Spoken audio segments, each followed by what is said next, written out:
Today we'll be solving two-step equations. Remember, when solving two-step equations, the key idea is to use inverse operations to isolate the variable. Let's review that. If there is a number added to what we are trying to isolate, we need to subtract that number to get rid of it. Similarly, if there is a number subtracted from what we are trying to isolate, we'll need to add that number to get rid of it. This is because addition and subtraction are inverse operations. If the expression we are trying to isolate is being multiplied by a number, we need to divide by that number to isolate the expression. Similarly, if the expression we need to isolate is being divided by a number, we need to multiply by that number to isolate the expression. This works because multiplication and division are inverse operations. Now let's try an example.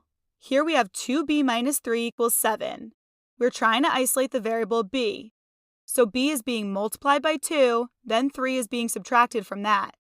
When solving two-step equations, we want to start by undoing the last operation, which would be the minus 3. The inverse of subtraction is addition, so we'll start by adding 3 to both sides. On the left, that cancels out the 3's, leaving us with 2b, and on the right, 7 plus 3 is 10. Now we have 2b equals 10. b is being multiplied by 2, so we'll need to divide by 2 to isolate b. On the left, 2 over 2 cancels out since it's the same as just multiplying by 1, and on the right, 10 divided by 2 is 5. So b equals 5. That means if we plugged 5 in for the b in the original equation, it would be a true statement. For our next example, we have 94 equals j over 9 plus 86. Again, we'll use inverse operations to solve, starting with the last operation, which is the plus 86. We'll need to undo that by subtracting 86 from both sides. To simplify, on the left, 94 minus 86 is 8, and on the right, 86 minus 86 cancels out to just 0, and we are left with j over 9. Now we have 8 equals j over 9 and are still trying to isolate the variable j. J is being divided by 9, so we'll need to multiply by 9 on both sides to isolate it. When we simplify, 9 times 8 is 72, and our 9's cancel, leaving us with j. So j equals 72. Nice job! Next up, we have a larger fraction. v minus 31 over 10 equals negative 4. Here, 31 is being subtracted from our variable, then the entire expression is being divided by 10. So we'll need to start by multiplying both sides of our equation by 10.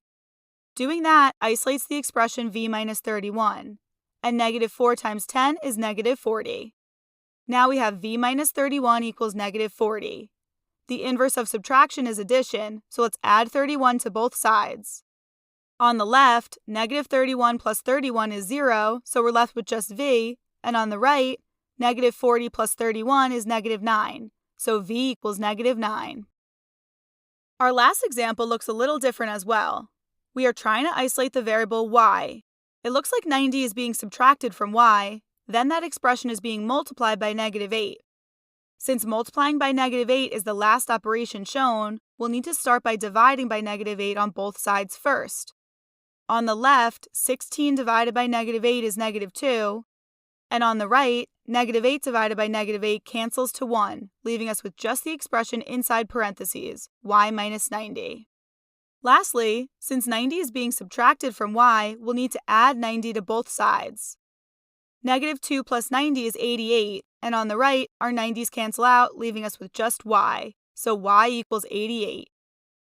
Great job solving these types of two-step equations. Always remember to use inverse operations when solving. Keep practicing.